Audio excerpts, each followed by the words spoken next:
Welcome to your favorite horror storyteller. This video contains several scary stories. Please watch it to the end. There are time codes at the bottom if you want to switch the story. Also, I'm grateful for your support and advice. Thank you. Let's get started. I love this village. For almost 20 years I have been coming here every summer. Everything is close by here. The forest, the field, and the river. The village is relatively large. It's 3 kilometers to the nearest village through forests and fields, and about 15 kilometers to the highway. About 3 years ago, houses began to be actively bought out. What can you do? People are getting old and dying. As long as I can remember, my grandmother was always happy about the arrival of her grandchildren and invited them to visit her. But just 6 months ago, everything changed. At the beginning of January, my grandmother started calling us and asking us to take her to us. She is old. It is hard to live alone. My grandfather died 2 years ago, and the sooner the better. My parents decided that my grandmother would not be a burden to them. She is kind and economical. I live in a separate rented apartment. My parents have 3 rooms. There is enough room for everyone. When my father went to pick up my grandmother, it turned out that he was too late. My grandmother died. I will omit the details of the complexity of the funeral on New Year's holidays. I will only say that since then Dad has become somewhat withdrawn. At the beginning of May this year, I started to ask my parents, what about the village this year? Shall we go or not? Maybe they had already looted the house there. There had been no one there for 6 months. My father suddenly and categorically began to refuse to go there, and even more so to let me go. He didn't want to explain the reason. I decided not to say anything to my parents and to go to the village with my best friend. I visit my mom and dad once every couple of weeks, so they wouldn't notice my absence, and I could call from there. We took some drinks, snacks, meat for barbecue, and a lot of money. Good thing there is a store there. And drove out in my friend's old BMW, bought by him 6 months ago. To get to the village, you need to turn off on an inconspicuous road on the highway. Perhaps there will be witnesses or those who have heard something about the events described below. From the turnoff to the entrance to the village, as I wrote above, is about 15 kilometers. Although it was the middle of June, we left on June 15th, 2013, and in principle, it would be time to go there already for dacha owners, vacationers, and just villagers. We did not meet a single car on the way. I can't say that the village looked abandoned. Everything was as usual. The only difference was that on the way to the house, we didn't come across any animals or people, and the store was closed. The store was at the beginning of the village, and my house at the end, and after the store we drove much slower, because my friend was here for the first time, and the roads were in terrible condition. I remember all these potholes from my childhood.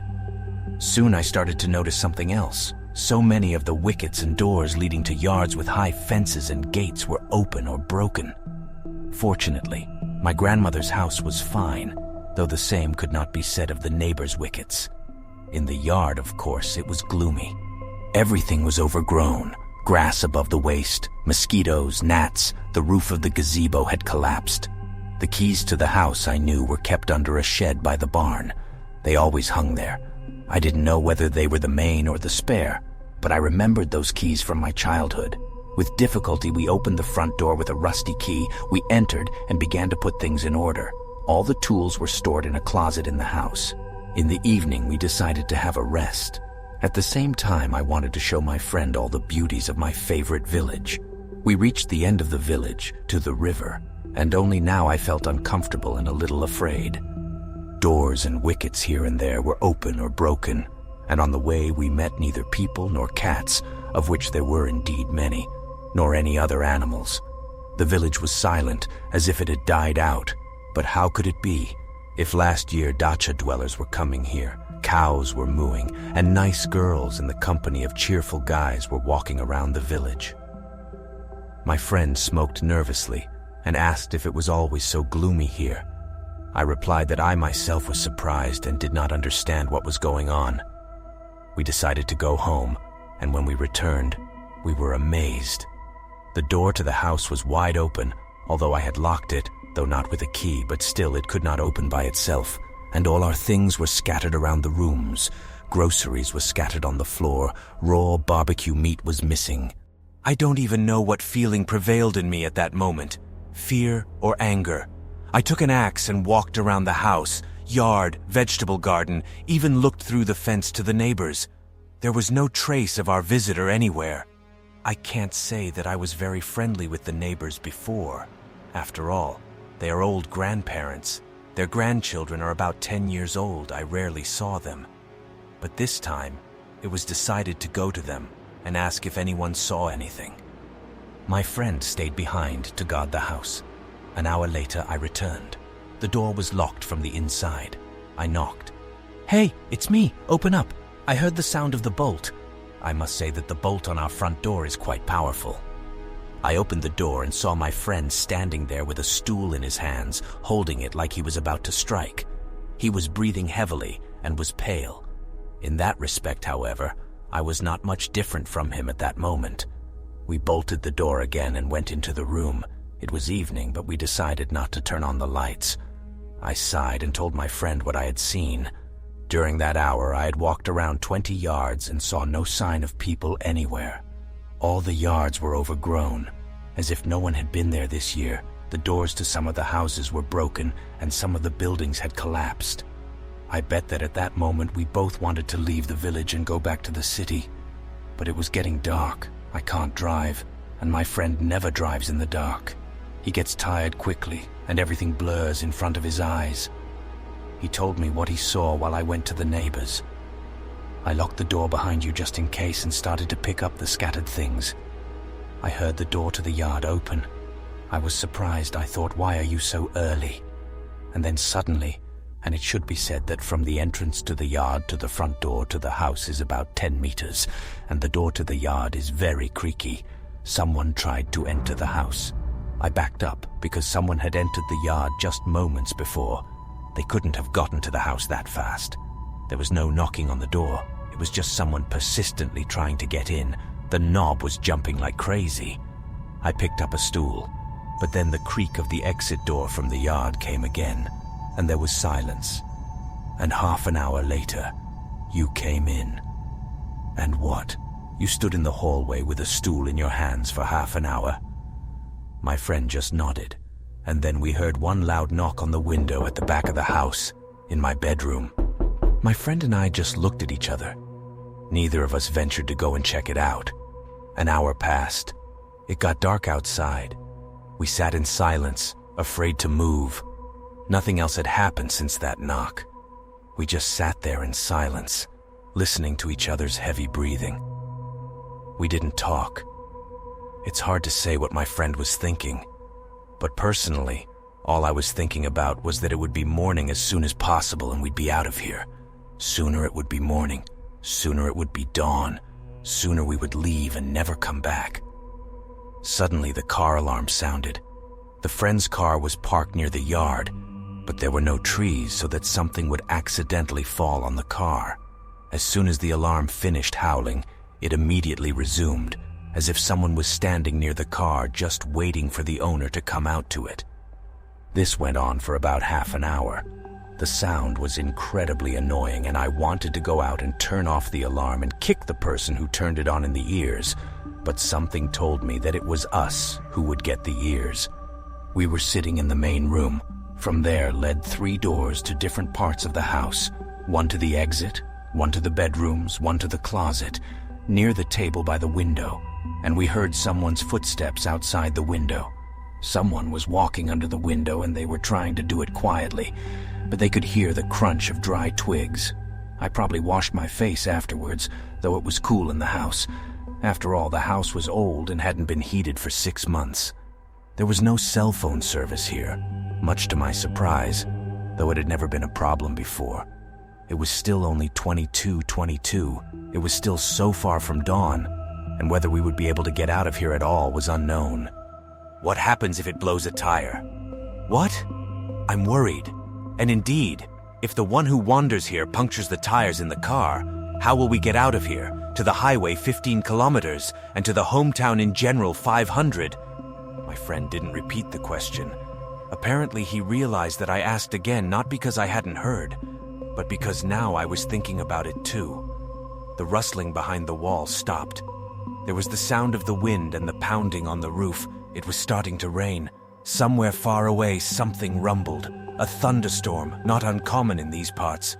The wind was getting stronger and stronger. The rain turned into a downpour. The thunder was so loud that the window shook. The downpour continued all night, and even if someone was walking under our windows or even howling, we could not hear it because of the rain and thunder. The night seemed like an eternity, but it was over, only it was not getting lighter. We slowly went out to the veranda. In the room where we were sitting, the windows were covered with coarse curtains, and saw that there was a thick fog outside. To try to leave in such a fog, even though it was already morning, was not even to be thought of. Suddenly we heard someone walking near the house again, and the sounds were as if someone was walking on puddles. I didn't realize right away that they were puddles after the rain. Suddenly it was as if someone ran around and hit the front door. The door shuddered, but it was heavy oak, and the latch wouldn't let the door open either. A couple more knocks like that, and then silence again. My heart felt like it was going to burst, or just burst out and run away from this scary place. It was unknown whether it was a maniac or some creature, but the frightening thing was that it did not make any sound except natural ones. No wheezing, moaning, howling, only the crunch of dry twigs under my feet, attempts to open the door and the alarm. I don't remember when it was noon and the sun was shining outside again.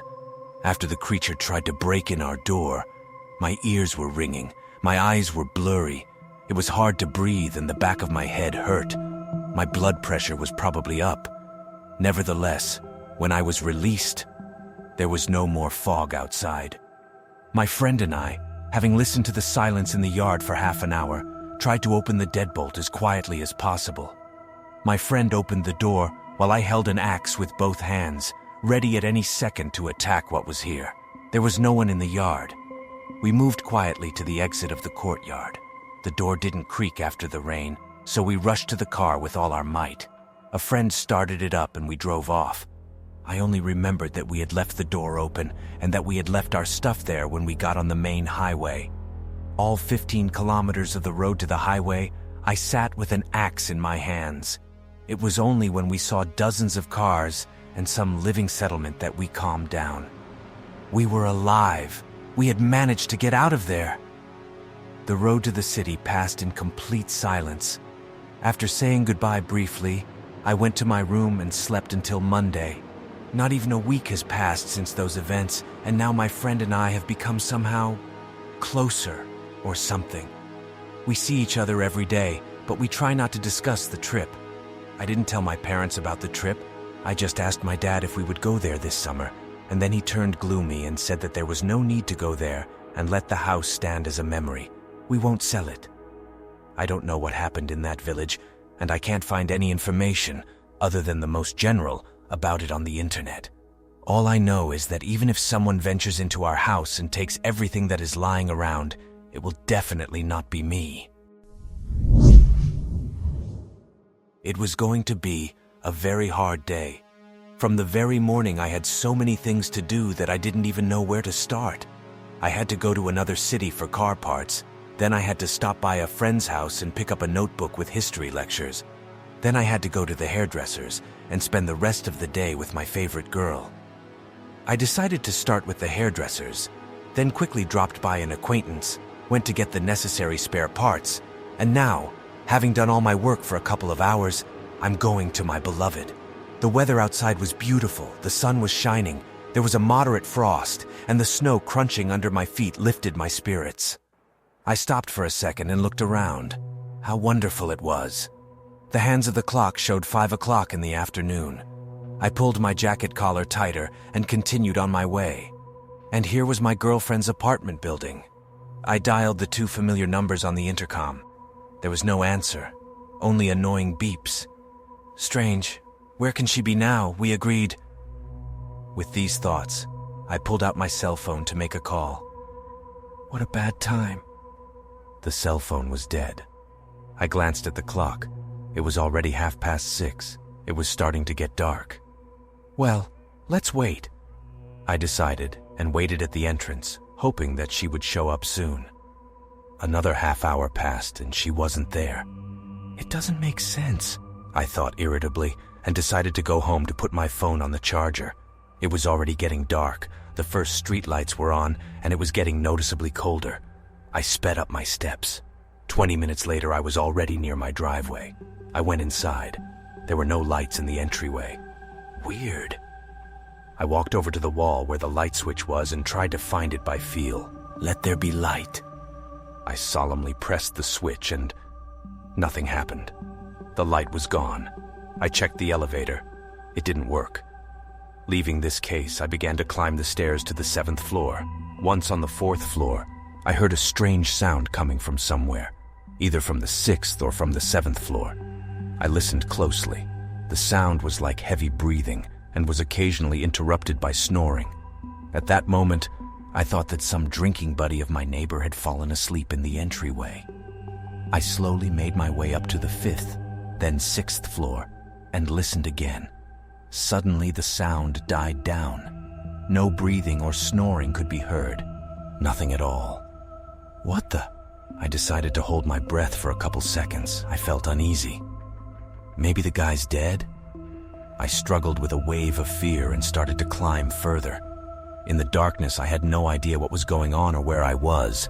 I could identify the floors by their spans. I was even more frightened when I realized that not a single sound had been heard since I started to climb up to my room, except for that strange breathing and the sound of my own footsteps. After walking part of the span, I was halfway to my ultimate goal.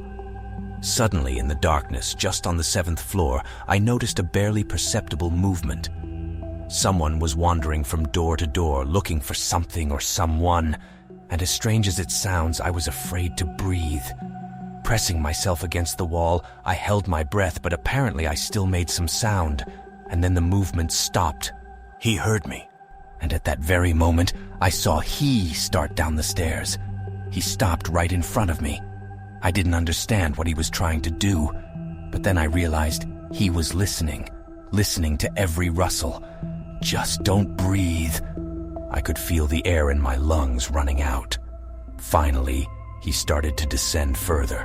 When he was already out of sight, at the most inopportune moment, I sneezed. Run. Further events developed in geometric progression. I rushed to the floor, ran to the door, took out the key, inserted the key. Behind me, I heard the sound of rapidly approaching footsteps in the stairwell, opened the door in a flash, flew into the apartment, slammed the door behind me, closed it. Before I could exhale, there was a knock on the door. And here it is. Happiness. I'm alone in the apartment. There is no light. The phone is dead. Behind the door is he. To somehow support myself, I took an icon and sat opposite the door. As a result, the knocking did not stop until the morning, and I sat all night with the icon in my hands. In the morning, the lights came back on. Supposedly there was a small accident at the station. I immediately called my girlfriend. She was going to her relatives, and when she wanted to warn me, my phone was already dead. I told her my story, and she was shocked. I didn't tell it to anyone else. They'd think I was crazy. About him. The only thing I could make out in the pitch blackness was his unusually long, whitish fingers, shaped like Freddy Krueger's murder weapon. He looked like a solid black blur. My wife and I had a bad and stupid habit of not locking the door behind us when we got home. You leave for work in the morning and find out that you slept all night with the door unlocked. There's an argument about who went in last and who is more to blame. One time the front door opened at night from a strong draft and started slamming. We were pretty scared that time, but the habit never went away. But then something happened that made us permanently accustomed to locking the door. And heck, I'm seriously considering the idea of an actual deadbolt. My house is my fortress, and what's the use of walls if the gate is open? That time I didn't sleep for a long time. Suddenly, I decided to check the front door. I was too lazy to get up, but the urge was compulsive and irresistible. I wandered down the hallway, tried pushing the door, and sure enough, it wasn't locked again. I turned the top key 4 turns and for some reason did the same with the second, lower key, which we never used at all. Then I had just taken 2 steps toward the room when I heard unusual noises outside the door. It felt like someone was running their palms over the door on the other side, groping it, as if a blind man had run into an obstacle and was trying to figure out what it was. Though startled by the surprise, I turned around with the intention of at least looking through the peephole.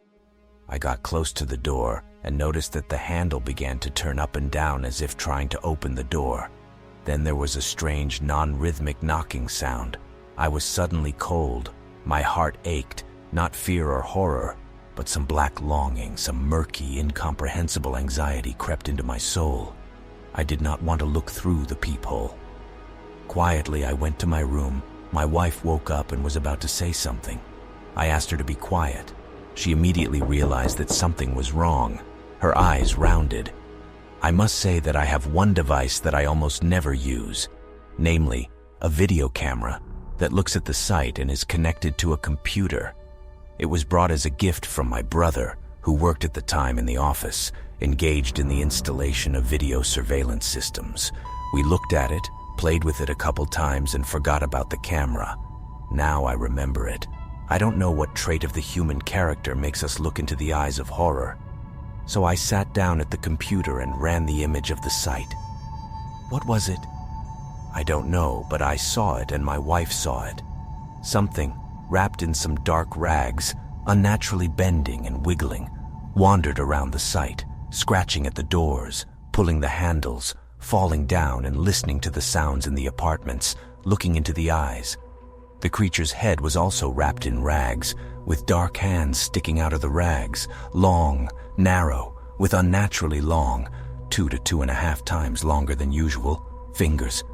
Several more times something came to my door and huddled against it for a long time. My heart seemed to stop, my wife's tears flowed, and she bit the edge of the sheet to keep from making a sound. Then this crawled away. An early June dawn glimmered outside. I wish my wife had seen it. She is still recovering and I can see she is still very scared. Yesterday she asked me to change the apartment. Well, I can. It's rented anyway, and I don't feel right here anymore. I wonder what would have happened if I hadn't locked the door. Would we have been found with our insides ripped open and blood dripping down the walls? Or as they do in horror movies, huddled in a corner with our faces twisted in mortal terror and our hearts stopped? Or does this evil crawl into the soul, and the person with glazed eyes goes to the kitchen for a kitchen knife? Or takes a step out the window? I don't know. I don't want to know. Close the doors. Take care of yourselves. Peace be with you.